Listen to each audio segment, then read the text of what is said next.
Bupati baru tegaskan integritas, bukan sekadar perjalanan dinas. Saudagar Iga Radio, Bupati baru Andi Ina Kartikasari menegaskan pentingnya integritas dan keberanian kepala daerah dalam mengelola anggaran publik. Hal itu disampaikan saat menghadiri rapat koordinasi pemberantasan korupsi wilayah Sulawesi Selatan, yang digelar oleh Komisi Pemberantasan Korupsi di kantor Gubernur Sulsel, Kamis, 16 Oktober 2025. Kegiatan yang diinisiasi oleh Kedeputian Koordinasi dan Supervisi KPK ini dihadiri para kepala daerah, pimpinan DPRD, serta pejabat pengawasan dari seluruh kabupaten dan kota di Sulawesi Selatan.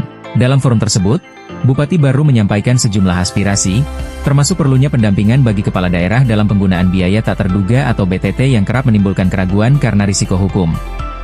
Ia juga menegaskan, perjalanan dinas kepala daerah bukan semata urusan pribadi, tetapi bagian dari upaya jemput bola memperjuangkan tambahan anggaran bagi daerah. Berkat langkah tersebut, Kabupaten Baru berhasil mendapatkan program prioritas nasional sekolah rakyat senilai 200 miliar rupiah.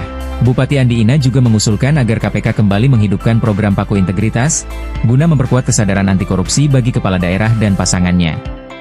Dengan nada berseloroh, ia menutup sambutannya, kalaupun nanti ke KPK, semoga ke lantai 6, bukan ke lantai 2 lewat tangga merah putih, yang langsung disambut tawa para peserta.